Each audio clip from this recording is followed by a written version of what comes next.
You good? Hello. January 1968, the North Vietnamese armies launched a surprise attack against the American forces in the country.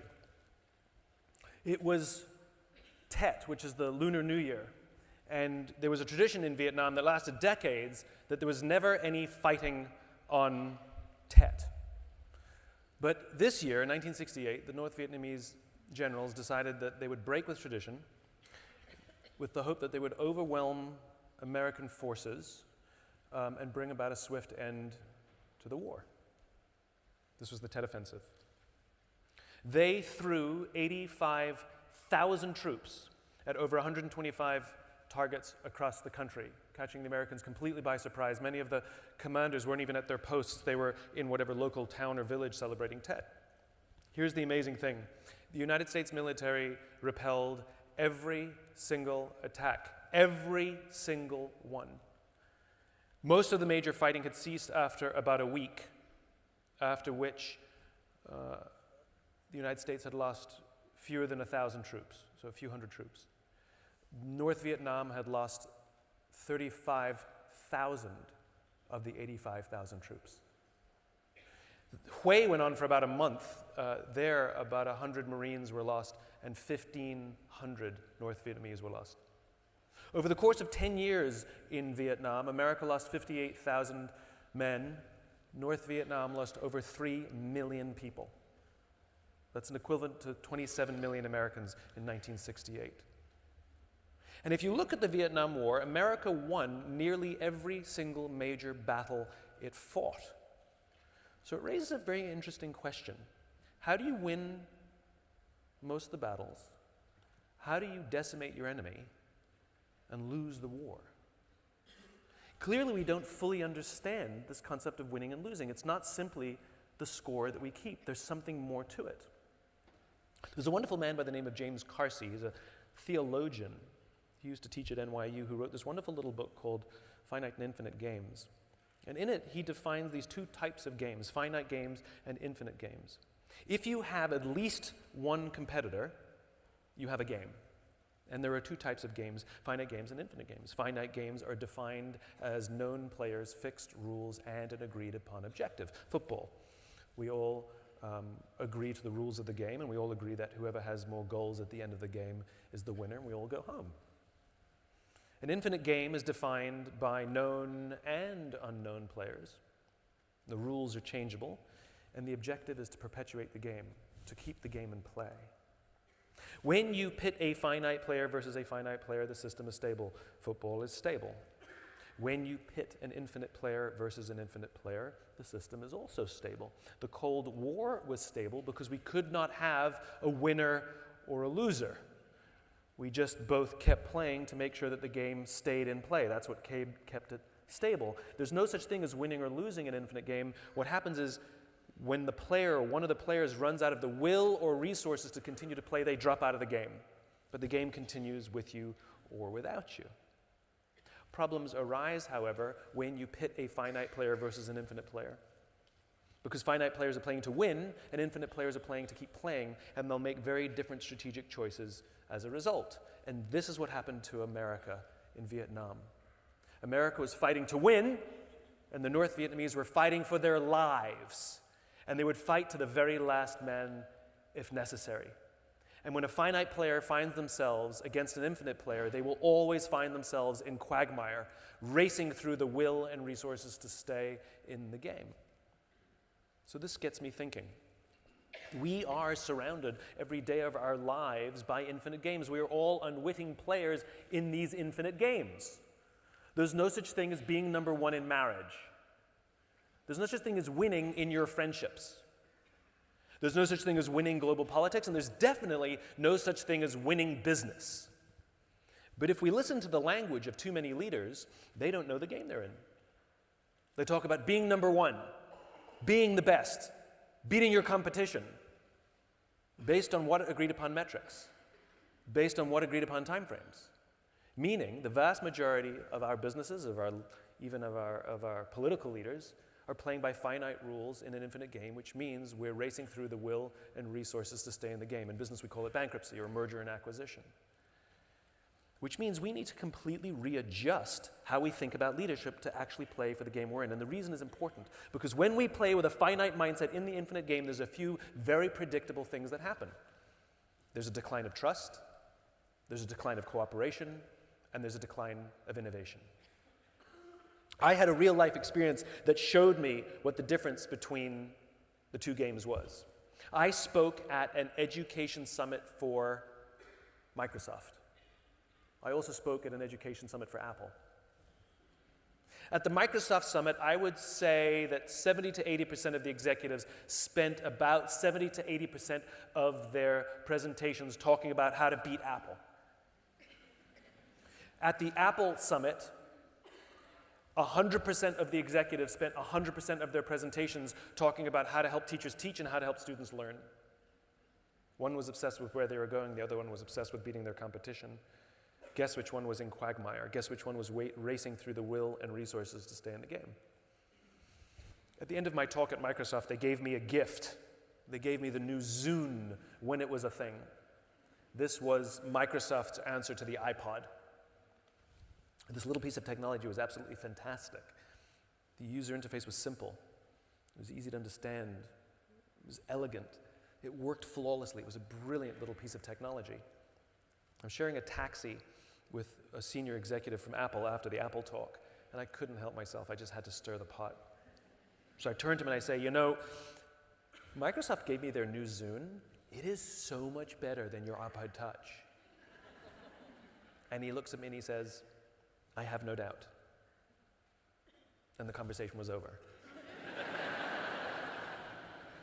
Because an infinite player understands that sometimes you have the better product and sometimes they have the better product.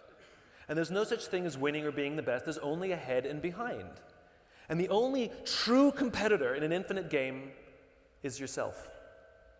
The goal is to make a better product this year than you had last year, to ensure that your culture is stronger this year than it was last year, that your leaders are growing at a stronger pace this year than they were last year, that everything about your organization, your systems, everything is improving, improving, and improving. It's constant improvement. There is no end to this game. It's a game of constant improvement. Which means if we have to completely reconfigure how we think about leadership for the infinite game, it begs the question, well, how are we supposed to lead in the infinite game? There are 5 things that have to happen to really become a leader for the infinite game. 1, you have to have a just cause. 2, you have to have trusting teams. 3, you have to have a worthy adversary. 4, you have to have existential flexibility. And 5, you have to have the courage to lead. Just cause. A just cause is a purpose or cause that is so just you would willingly sacrifice to be a part of it. It doesn't have to be sacrifice your life, but you would turn down a higher paying job because you'd rather stay here and be a part of what you're doing now. It means that you willingly work late hours or go on business trips or maybe not see your family as much. You don't like it, but it's worth it. It feels worth it. That's what a just cause is. There are many great just causes out there. Apple was founded on the premise that individuals should be able to stand up to Big Brother. That's why they're so appealing to creatives and young people, people who like the idea of standing up to Big Brother. The United States wrote in the Declaration of Independence, all men are created equal, endowed with these unalienable rights, amongst which include life, liberty, and the pursuit of happiness. It is an ideal. Just causes are a description of a future state so ideal that for all practical purposes we will never actually achieve that vision, but we will die trying. That is the point. This is what gives our lives and our work meaning. That it's not about simply achieving some sort of metric, hitting some sort of goal that has no purpose, but rather that every goal we hit is a marker that we're making progress towards something even bigger.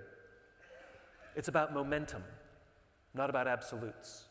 Yes, metrics are very, very important. They help us count speed and distance.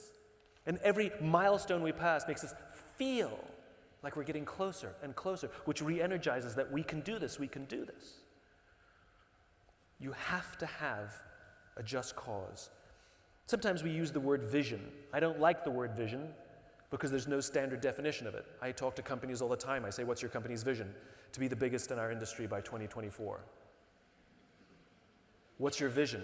They give me a dollar sign, an amount that they want to hit. It's nothing to do with vision. The reason we call it vision is because you have to be able to see it. Imagine a world that is different to the one we have now, that you believe that if everything that you did in your organization went perfectly, you would contribute to the building of that world. I have a vision.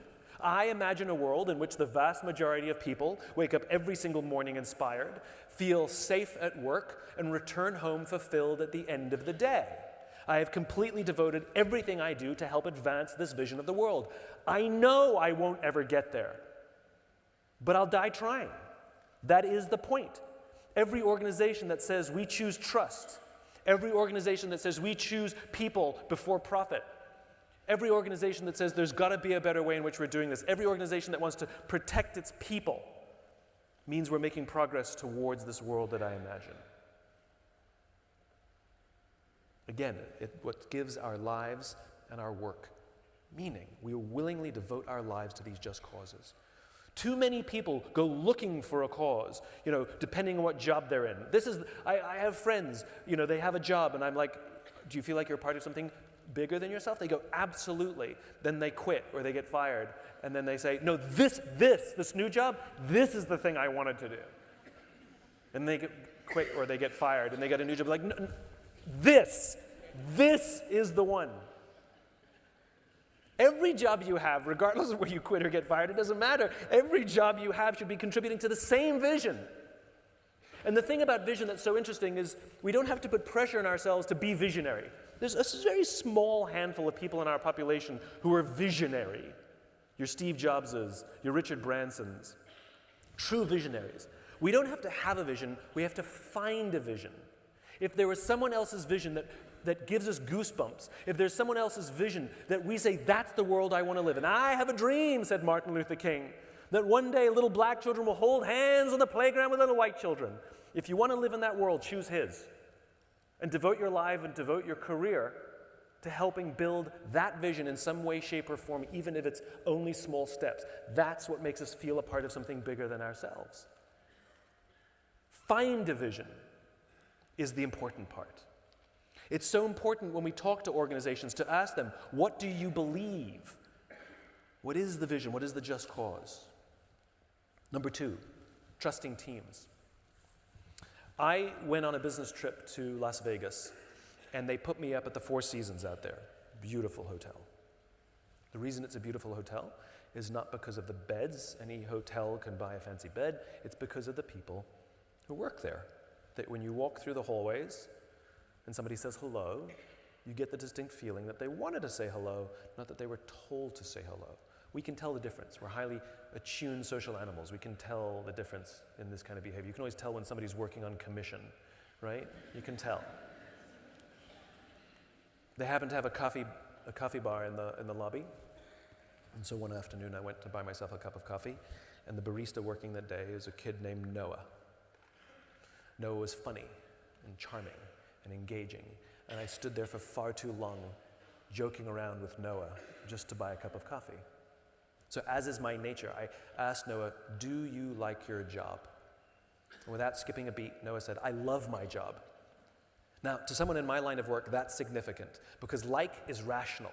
I like the people I work with, I like the challenge, I get paid well, I like my job. Love is emotional, it's a higher order thing. Do you love your wife? I like her a lot. It's different. Noah said, I love my job. So immediately I followed up. Tell me specifically, I asked, what the Four Seasons is doing that you would say to me, you love your job, without skipping a beat. Noah said that throughout the day, managers will walk past me and ask me how I'm doing, ask me if there's anything that I need to do my job better, not just my manager, any manager. And then he said, I also work at Caesar's Palace. And there the managers walk past us and catch us if we're doing anything wrong. There they want to make sure we're doing everything right. They want to make the numbers. I like to keep my head below the radar and just get through the day and collect my paycheck. He said, only at the Four Seasons do I feel I can be myself. That's a trusting team. That's what a circle of safety is. When we come to work and we feel we can be ourselves, we feel that we can make mistakes, we feel like our bosses are there to see us succeed. I get this question all the time, Simon, how do I get the most out of my people? Like they're a towel that you wring. It's a flawed question. The question is, how do I help create an environment in which my people can work at their natural best? And the answers will be entirely different. That's called good leadership. And a leader's responsibility is to create an environment in which people can work to their natural best, in which the people can trust each other, develop these trusting teams.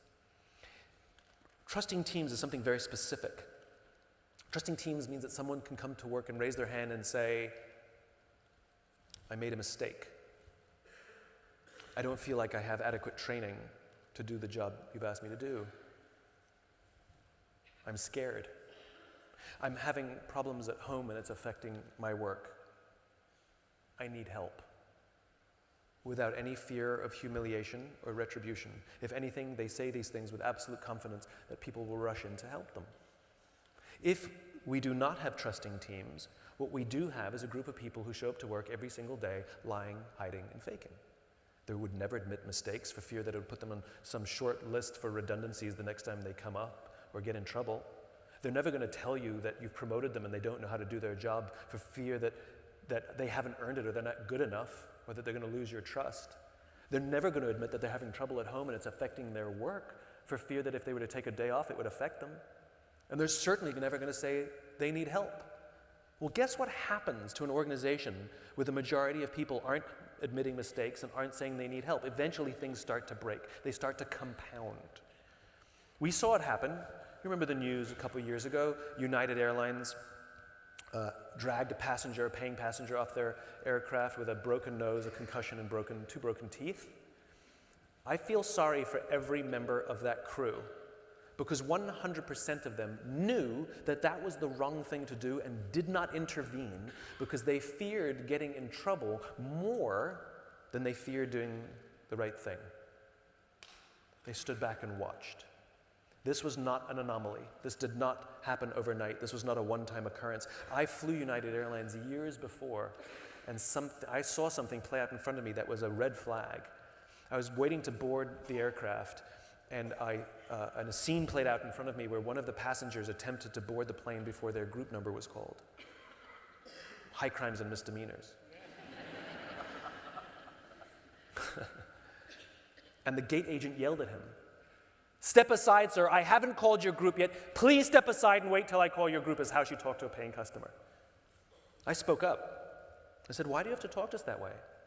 Why can't you talk to us like we're human beings?" And she looked me in the eye and said, "Sir, if I don't follow the rules, I could get in trouble or lose my job." What she revealed to me is that she does not feel safe in her own organization. Her leaders do not trust her to do the job for which she's been trained to do. And guess who suffers? Customer and company. The reason we like flying Virgin or Southwest Airlines or any of these other airlines is not because they have some magical formula to hire the best people. It's because the people who work there feel safe, they feel like they have agency, they feel like they can make decisions in their own jobs, and they feel like their leaders trust them to do the job for which they've been trained to do. And guess who benefits? Customer and company. That's what creating a circle of safety is. That's what a trusting team is, that people feel like they have control and agency over their own jobs. I spoke at a large energy company. I did a workshop with some senior executives, a large energy company in the United States, and it was an unbelievably hot room they had us in. So I asked something seemingly very obvious: "Do you think we could turn up the air conditioning?" And we came back after lunch, and it was the afternoon, many hours since my request, and it was still unbelievably hot. And I said, "Were we able to turn up the air conditioning?" And they said, "Yes, we told the facilities people here they had to send the request to headquarters in Houston. We're waiting for Houston to get back to us before they can turn down the air conditioning." That's the air conditioning. Imagine how the rest of that organization works. That everyone there is afraid to make a decision. No one has any agency or control. And there's one thing we know about human beings, that our sense of enjoyment from our work does not come from work-life balance and how much yoga we do. Our sense of enjoyment at work and the sense of stress we have is all about our sense of control. That when we feel like we have control over our work, we actually enjoy it more. And control is taken away from us, where we fear making any kind of decision whatsoever, that's what increases stress dramatically amongst human beings. If you want to play in the infinite game, you have to have trusting teams. People who are willing to help each other when things go wrong. People who are willing to admit mistakes. But if we can't keep the organization self-improving, it will break. Number 3, worthy rival. There's another guy who does what I do. He writes books. He does the speaking thing, and he's exceptionally good at what he does. He's incredibly well respected. I personally really admire his work, and I hate him. I'm not being funny. I actually hate him. He's never done anything mean to me. He's always been very polite and charming whenever I see him.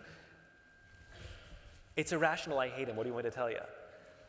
And I will regularly go on the internet and check my book rankings and then immediately check his. I don't check anyone else's, just his. And if I'm ahead, I'm smug. And if he's ahead, I fume. And when people bring up his name, I sort of like, yeah, he's great.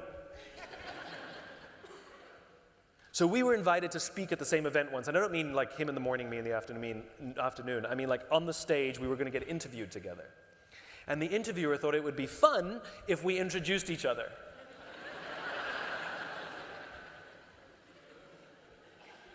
So I went first. I turned to him on the stage and I said, you make me incredibly insecure.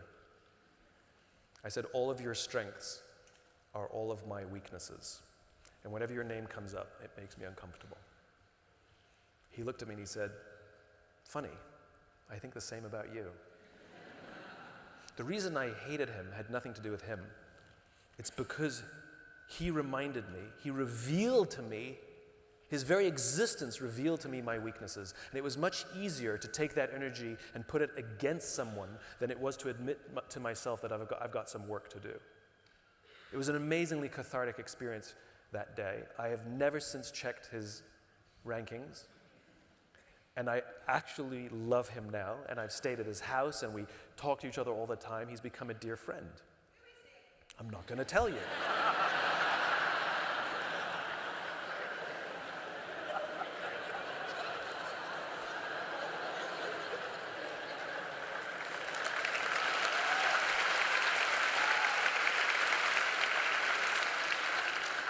There's a whole moral to the story that has nothing to do with who it is. It's fiction. Maybe it's all fiction. It's actually not. So I said the only true competitor in an infinite game is yourself. But what you have to have is a worthy rival. Someone who is better than you in your own industry, perhaps. Or in another industry who's better at something that you do. And instead of hating them and trying to beat them and trying to outdo them, we learn from them, we admire them, we respect them because by revealing to us our weaknesses, it gives us tools to go back and then see where we need to improve. And we wish them the best of luck. It's not about them, it's about us. Because the goal is not to beat them, the goal is to simply improve and stay in the game as long as possible. And if they drop out before us, so be it. The game will continue with them or without them. A worthy rival. Apple, in the early days, had IBM, Big Blue. IBM represented the Navy and Apple were the pirates. And then IBM dropped out of the game. Then it was Microsoft. Hi, I'm a Mac, I'm a PC. They represented the Navy and Apple represented the pirates. And then they dropped out of the game. And now it's Google and Facebook that Apple is pitting themselves against in terms of privacy and other things like that. A worthy rival reveals to us our weaknesses so that we may go back and improve. If we're obsessed with beating our competition, it's like running in a race and tripping the other competitor. You will win the race, but you're still a slow runner. And the problem is there's going to be another race and another race and another race and another race, and it never ends. Sure, you win a couple, but you're still a slow runner. The point is to get better yourself. Have a worthy rival. Know who they are. They can be companies. They can even be individuals at work. I Completely am against the idea of creating internal competition. I hear this from companies all the time. We like to drive performance by pitting our people against each other. Well, that means they're going to undermine each other. I want my people to share information, not hoard it. I want my people to help other divisions, not complain about them. But rivalry is good. You can absolutely have rivals in your own company, people who you know are better at your job than you. People who are better leaders than you, that you look at them and say, I want to be like that girl. I want to be like that guy. They're so good. They make me insecure they're so good. Those are the people to admire. Have rivals, absolutely. Again, it's another tool for constant improvement, which is what we need in the infinite game. Number 4 is the capacity for existential flexibility. So there's something really funny when you think about what is existential if you compare finite games and infinite games. In a finite game, it's the game that ends. So the football game ends, but the players continue to exist until there's another game. They just wait to play another game, right? The game ends. In the infinite game, it's the players that disappear. The game is constant, but the players cease to exist. Companies go bankrupt. The Roman Empire doesn't exist anymore. The players disappear. So this concept of existential flexibility is literally existential. Can you stay in the game because you're the one that's going to disappear? The capacity for existential flexibility is quite simply a dramatic shift in strategy because you find a better way to advance your cause. So, in the early days of Apple, Apple had already come off the success of the Apple I and the Apple II. It's the late 70s, early 80s. And their next big computer was whatever they were developing. And coincidentally, Jobs and a few of his senior executives went to visit Xerox PARC, which was the innovation center for Xerox. And Xerox showed them a new technology that they had invented called the graphic user interface, where you didn't have to learn a computer language to use a computer, which is how it used to be, but now you could use this thing called a mouse, and you could move a cursor on a desktop and click on folders and move them around and things to use the computer. And Jobs saw this technology and thought this was amazing. If he's trying to empower individuals to stand up to Big Brother, this means that way more people would have access to the technology than the people who learn a computer language. And as they left Xerox PARC, he said to his guys, we have to invest in this graphic user interface thing. And one of the executives, the voice of reason, said, Steve, we can't. We've already invested millions of dollars and countless man-hours in a completely different strategic direction. If we abandon that, we'll blow up our own company. To which Jobs actually said, better we should blow it up than someone else. That decision became the Macintosh, a technology so profound that the entire software of Windows is designed to look like a Macintosh. The reason we all have computers at home and at work is because of that decision. To the outside world, it looks like you're crazy to do that you would risk the loss of money or the potential failure. Why would you abandon something that's working for something that might not work? But to the person who makes the decision, because they are driven by just cause, it is so easy for them to see that staying on the path they're on is the path that will lead to death. That this decision is the obvious choice, and the money means nothing, because it means survival and the ability to continue to thrive. Existential flexibility. So George Eastman was also a visionary. He was a young guy working in a bank in Rochester, New York, and he decided he wanted to be an entrepreneur.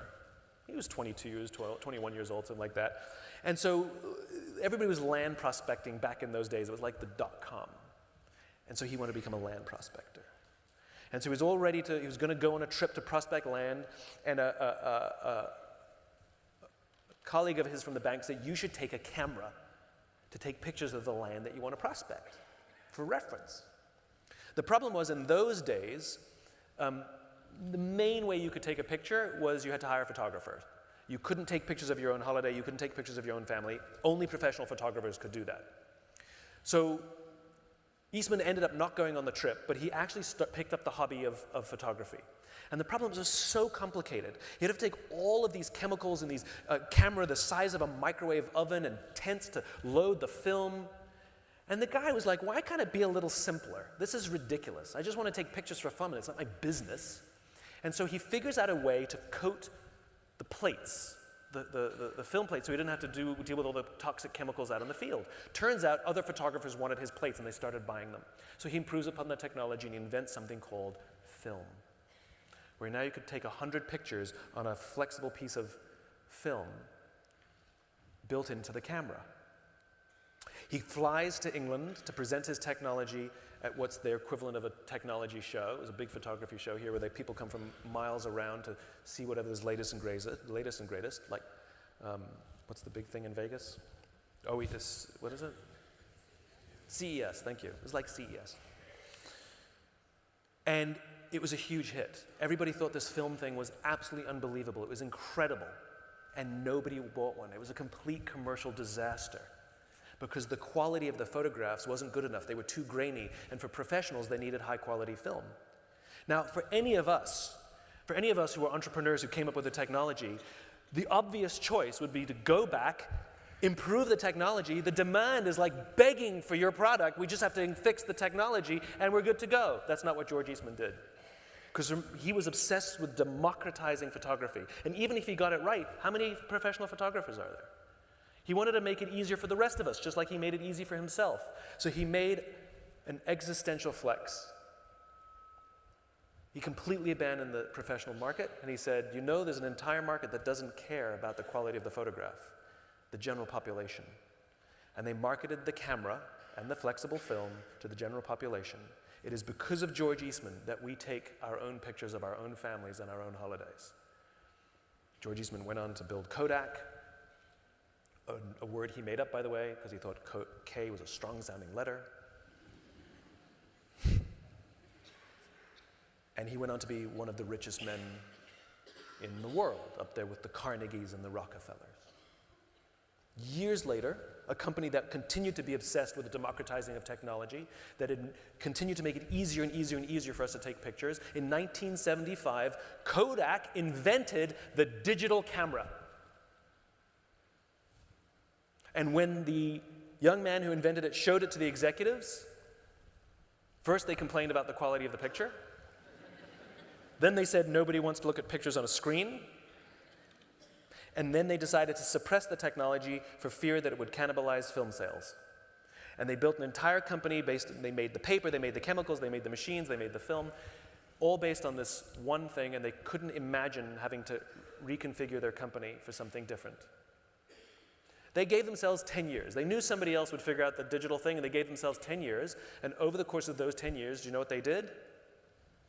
Nothing.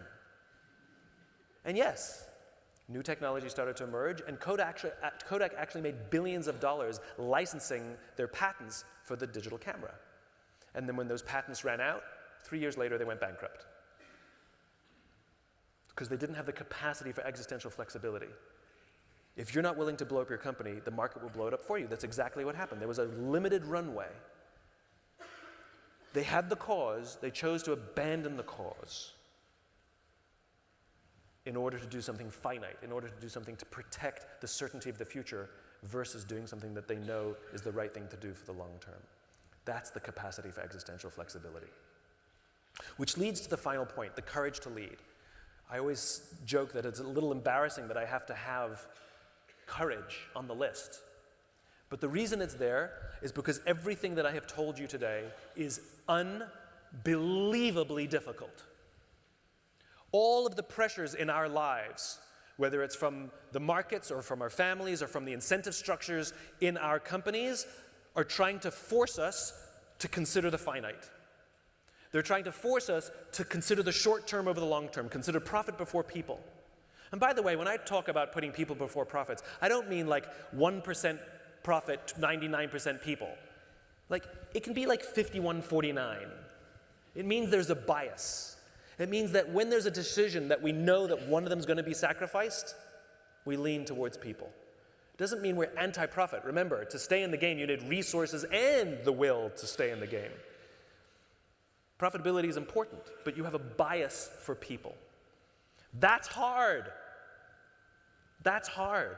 It's much easier to have redundancies rather than figure out a way to protect them. If you look at all the companies we admire, all of the ones that I would consider infinite leaders, either they've never had redundancies or they only used them very, very sparingly in extreme times, and they're very, very embarrassed that they did, and it was a complete shock to their system that they're still reeling from, and they admit it.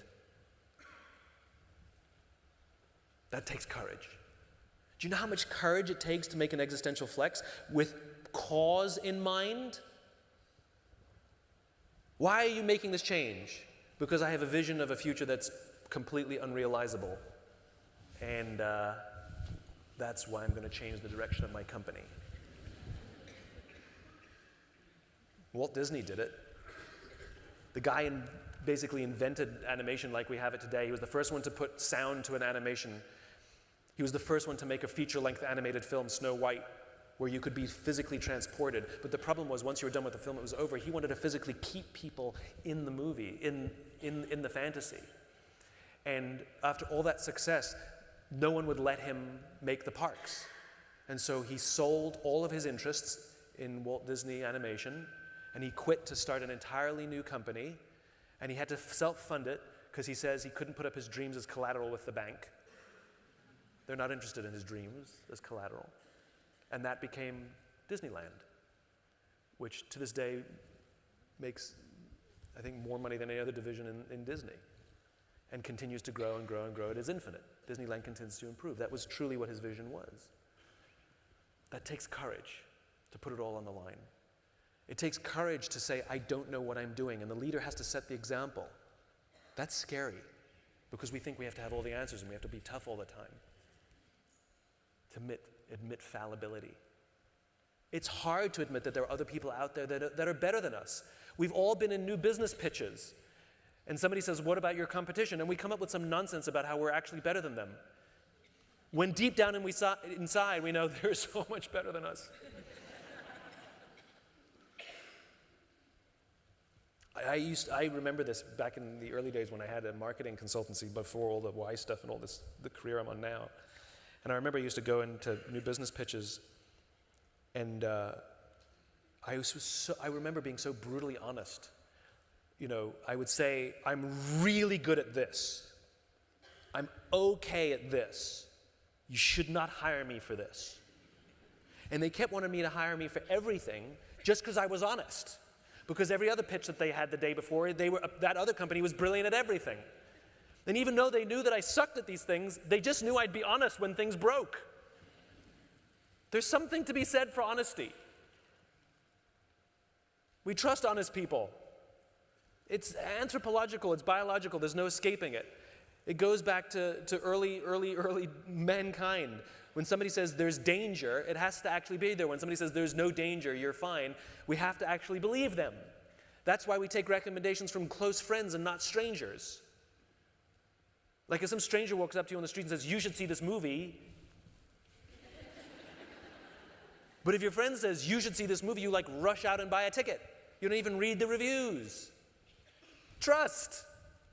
There's something to be said for honesty. It's hard being honest all the time.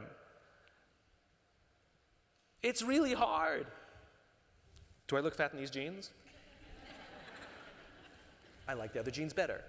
Nobody said honesty has to be mean.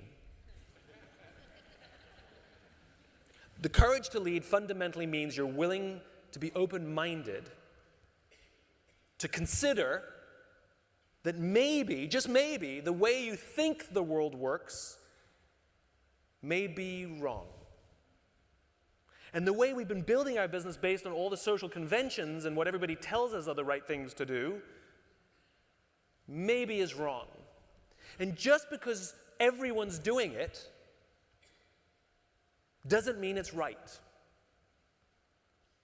Remember, the vast majority of the business philosophies and practices that we practice today are not norms of business.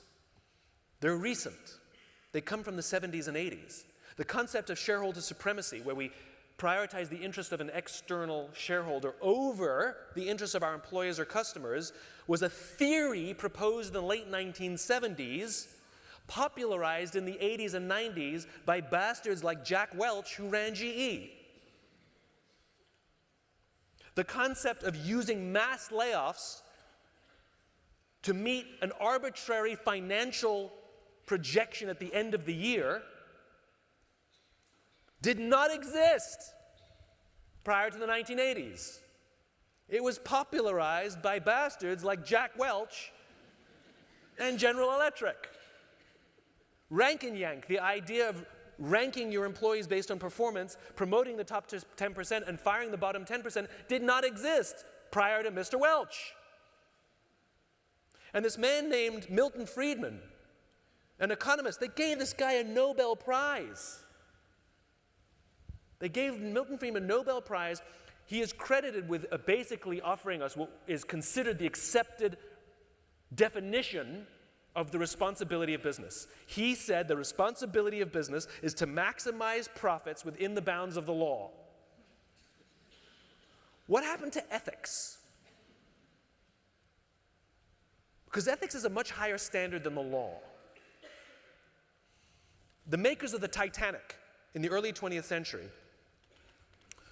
built a ship that was 4 times larger than any other ship of the day. And the regulations that governed lifeboats were based on the size of the ship, and they didn't yet have a lifeboats for all provision. It said if your ship is this size, you need this many lifeboats. If your ship is this size, you need this many lifeboats. And their ship was 4 times larger than the largest. So they knew that eventually the regulation would catch up, that eventually you'd have a lifeboats for all provision in the law. But until it did, meh. Literally, to save money. That was their reason. To save money, they left empty berths on the Titanic where the lifeboats will go when the law catches up, but until then, we'll just put nothing. So they only had 25% of the required lifeboats for the number of passengers that were on board the Titanic. We all know what happened in 1912. It hit an iceberg. Do you want to guess how many people died? You're right, 75%. They broke no laws. Think about the number of CEOs that get dragged out in front of the court of public opinion after they've done something disgustingly unethical, and what do they all say? We were within bounds of the law. We broke no law. This is the standard for business? And so people who are anti-capitalist now, what they've completely failed to understand is that the capitalism we have is not actually capitalism as Adam Smith envisioned it. We have a bastardized capitalism. Capitalism for bastards, if you like. And the capitalism we practice today is not actually the purest form of capitalism. It actually undermines capitalism, where we have increasing levels of stress, we have declining levels of technology, declining levels of trust, declining levels of cooperation. We have unstable economies. Is because of this false view of capitalism that we have. As Adam Smith envisioned it, it was about trust, it was about cooperation, it was about human beings. He believed that you prioritize people over profit. He actually wrote in The Wealth of Nations that I don't need to speak any further about it, it's obvious. And then didn't write anything else about it. That's why we have to challenge the system. That's why we need an infinite mindset. That's why we have to have the courage to stand up to Milton Friedman and say, you're wrong, I don't care about your prize. Well, he must be right. It's to stand up to bastards like Jack Welch and people who've immortalized him. And to say, no, our form of capitalism prioritizes people, trust, cooperation, empathy, maternal instinct, longevity. Not the same as long-term or sustainable. I don't use the word long-term. 20 years is long-term. 30 years is long-term. Infinite. Which all raises a very interesting question. What does it mean to live an infinite life? Clearly, our lives are finite, but life is infinite. We are the players in an infinite game. We're born, we die, we come, we go. The game goes on with us or without us. The game doesn't care. And like the game of business, like the game of education, like the game of global politics, we do not get to pick the game, but we do get to pick how we play. That is the only choice we have. And if we choose to live our lives with a finite mindset, we're playing to win. We're playing for somebody else to lose. We're playing to advance our careers faster than everybody else, to make more money than everybody else. We're comparing the scores constantly. We're slicing and dicing to show that we're the best, we're number one. We get to make up the numbers and the time frames, but it's really important to us that everybody thinks we're number one. You don't build trust that way. Cooperation, hard to come by. Innovation, forget about it. You'll be rich, and then when you die, you don't get to take any of it with you, and we won't miss you. We'll forget your name, and your business will probably close right after you. Or if it doesn't, it'll go like this slowly. If it's large, it can afford to stay in business for a while, but that doesn't mean it's permanent. Or we can choose to live our lives with an infinite mindset, which means we give our businesses a cause worth coming to work for. We give our families a cause worth helping each other out for. We commit ourselves to being the leaders we wish we had. We commit ourselves to building circles of safety in which people feel safe and we trust each other. And we're willing to take risks, to be vulnerable, to set the tone. Because if we take care of each other, this can outlast me. We're willing to have rivals and be honest about our weaknesses and admit that there are other people who are much better at what we do than us. And we should learn from them. We're willing to make that massive shift if we find a better way to advance our cause. And we will have the courage to say to all the people who say that we're crazy, idealistic,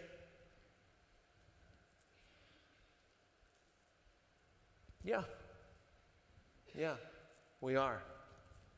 Yeah, I'll take my risk. Because fundamentally, that's what the infinite mindset is.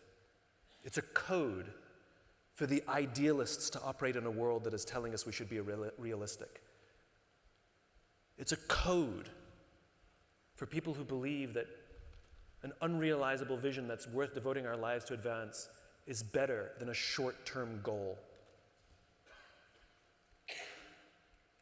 The choice to live an infinite life means that we leave a legacy. It means that when we pass, others will pick up the torch and continue without us. I had a chance to sit next to Richard Branson at dinner once.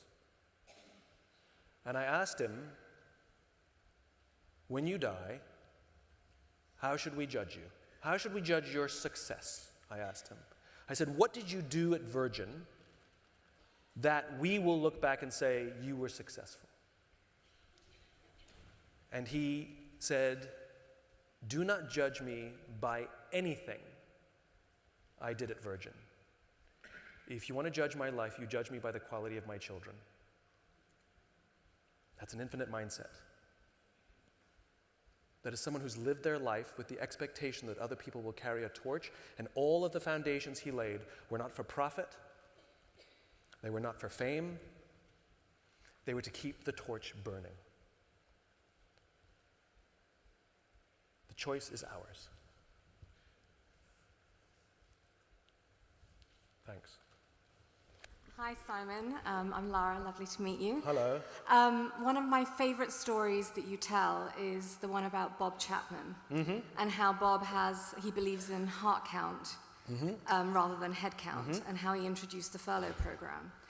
And when I first heard that, I was so moved because I've never worked in any company and I've worked in many. And I can't think of a single company that would have employed that.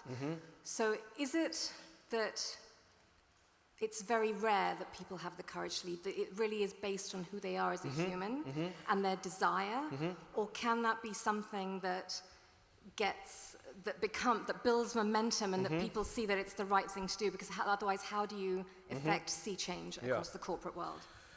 She's referring to a gentleman by the name of Bob Chapman, who I wrote about quite extensively in the book Leaders Eat Last. And as you said, in Bob's company, they do not have a head count, they have a heart count.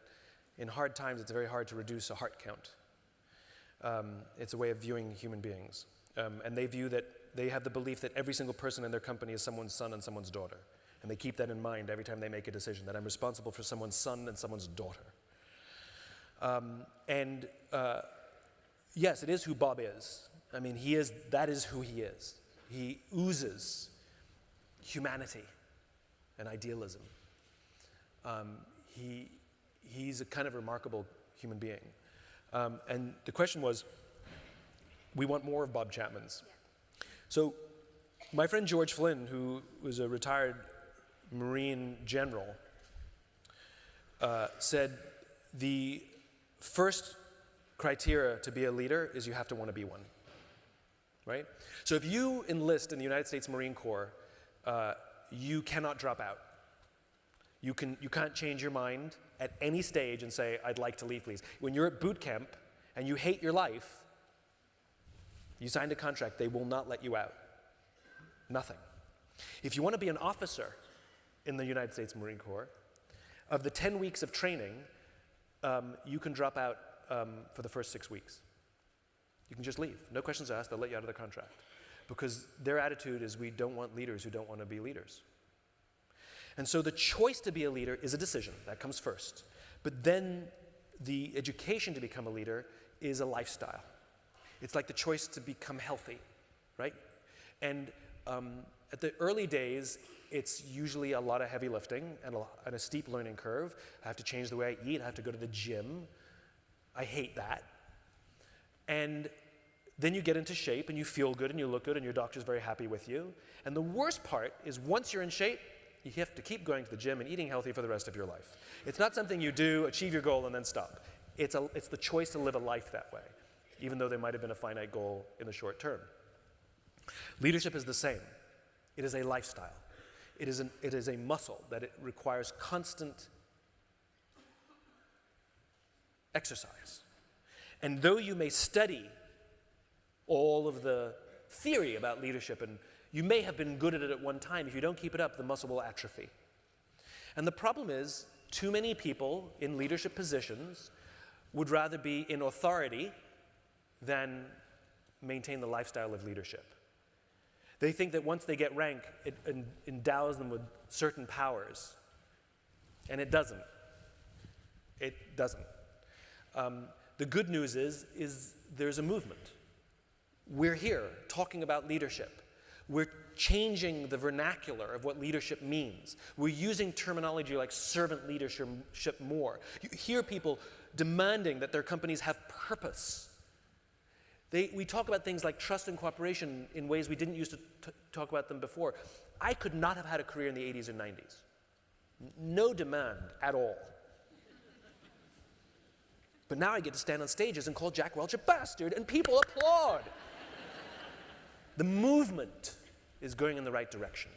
So I'm optimistic. It took us 30 to 40 years to get where we are today. It's going to take us 30 to 40 years to get to somewhere more optimistic. But this is why you're here. Everybody here has raised their hand and said, count me in. Because it's not one of us, it's all of us. We have to change the way we show up as leaders. We have to change the way we build our companies. We have to change the way we show up as employees. I don't care if you work for a company with 10,000 people. If you work with somebody to the left and you work with somebody to the right, you can be a leader. Leadership is the responsibility for those around us, to see those around us rise. And I think we're in good shape. We're moving in the right direction. Thank you for being a part of it.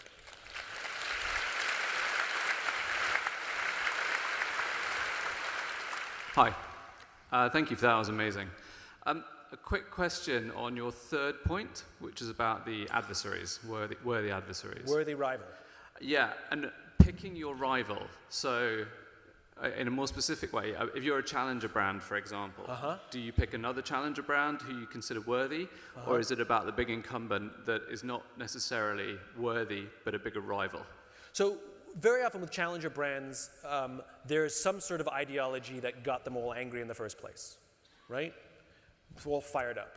And even though you're not competing against whatever the incumbency is of the model, their mere existence keeps you honest about what your cause is. So one of the best things that ever happened to the West was the Soviet Union, because it reminded us what we stood for because they existed. And when they went away, things have kind of got a little squirrely. Because we have to remember without anybody to balance it off, right? Apple was really great when there was a big thing, and even people are questioning, what does Apple stand for anymore? It's hard to discern now, right? So if you're a challenger brand, the most important thing is that what you're standing up against is the ideology, not the company. Because if you eventually get big, you haven't won. You haven't won. They just dropped out. America didn't win, the West didn't win the Cold War. The Soviet Union dropped out because they ran out of the will and resources to stay in the game. The Cold War is alive and well. I can give you a whole thing about that if you want. Cold War 2.0, I got a whole theory.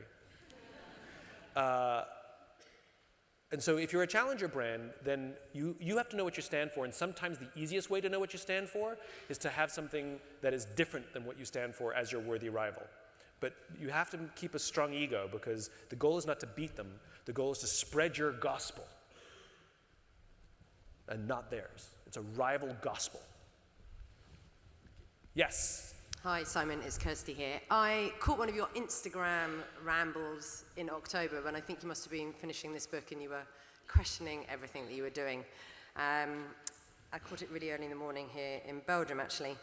And you were talking about the why, you were talking about vision and mission. Now that you've stated the 5 areas that you have brought to life, as a group of leaders, managers, people who are noticing that there is a movement happening with how we work and how we show up, what would be one area, what's a simple thing that we could take away from tonight that we could all start to do? So those things that I told you about, you cannot do existential flexibility without a just cause. And I would argue even trusting teams, because otherwise everybody's going to panic and think you're crazy.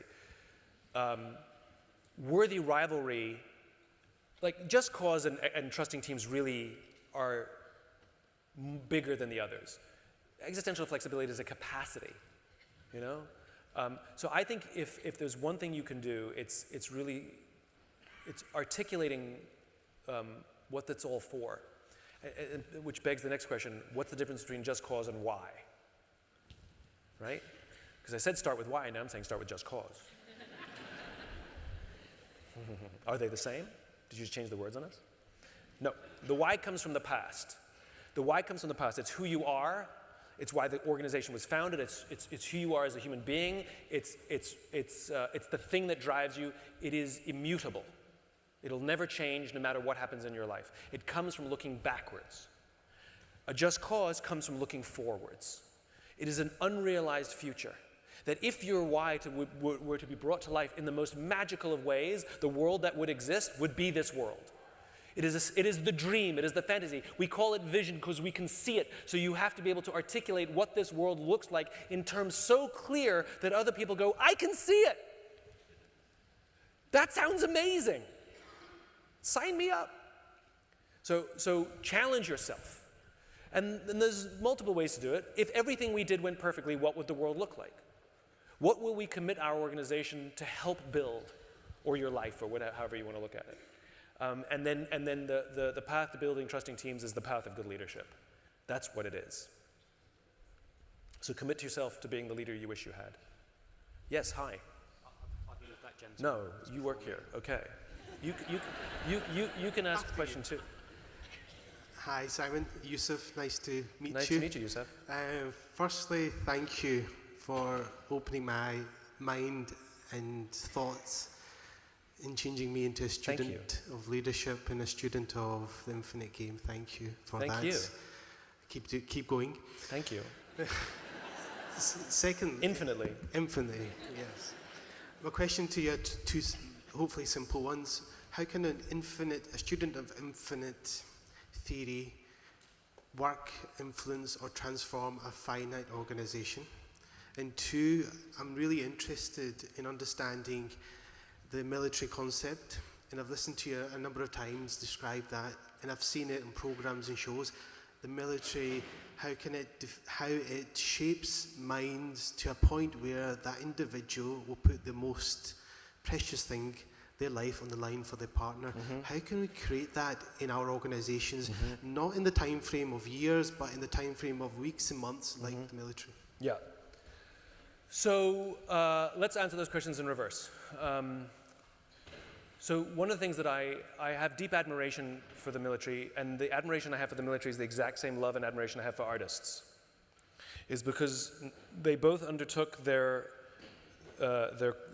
paths knowing that they weren't going to get rich, and felt like it was a calling, and were willing to sacrifice to advance this thing, whatever it is, and be a part of something. So to me, it's the same love. And the thing that I noticed immediately when I started hanging out with folks in uniform is you and I have colleagues and coworkers. They have brothers and sisters. They literally refer to the people they work with as brothers and sisters. And the relationship is one of brother and sister, which is they may fight, but you try and attack my brother or sister, you got to go through me. They love each other. Love is the word they will use. The Marine Corps calls them the intangibles, right? That what makes the Marine Corps strong are the intangibles. What they mean is empathy, love, devotion, these mushy words. And you're asking me a question like, how do we do it in weeks and months? These are human beings we're talking about, right? So that's like asking me, can I give you advice so that you can fall in love in a matter of weeks, instead of having to do this whole like getting to know them, being vulnerable. I got no app for that. It's a slow, ploddy process. Sometimes you get lucky and you have a meeting of the minds and you have shared values and it goes a little quicker, but even though we get really excited and we jump in the relationship, 3 months later we're like, what was I thinking, right? There is no way to speed up. It takes more than a week, but if you've been doing something for 7 years and you don't love it, maybe it's wrong, right? I just don't know where it happens. So what I do know is that the way you build trust inside an organization is the exact same way you fall in love, right? Which is you devote yourself to the care of another human being, sometimes at the sacrifice of your own interests. It means when the person you love comes home from work and they said, I had a terrible day, and you had an amazing day, you don't say a word about your amazing day at all.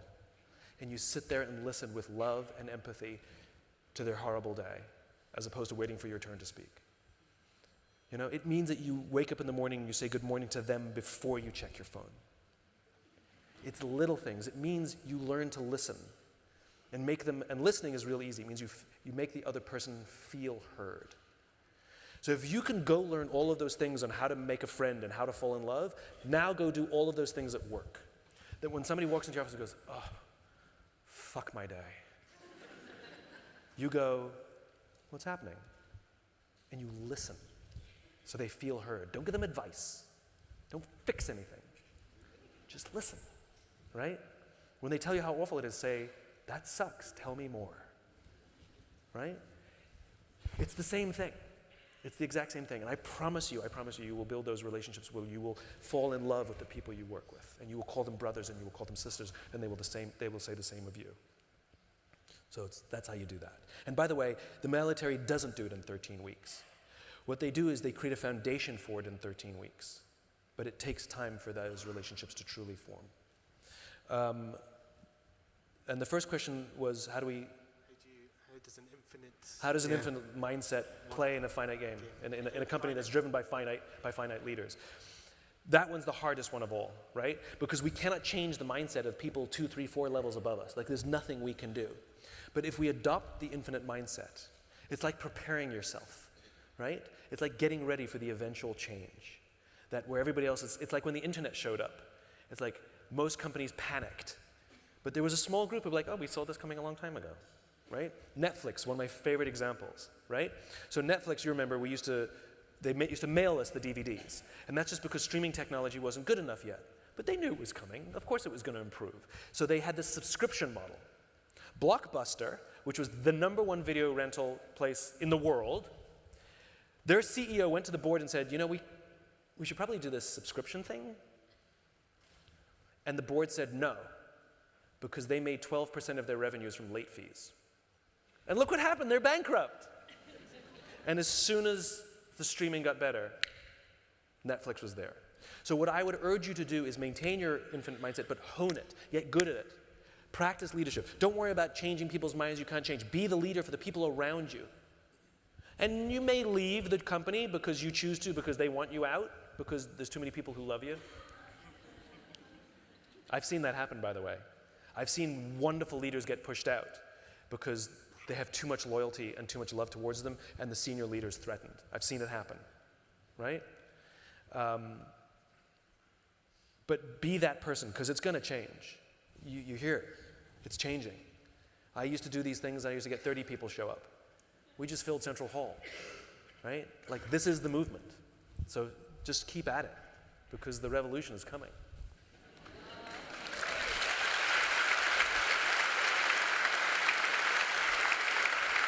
Hi Simon, thanks for the talk and thanks for taking my question as well.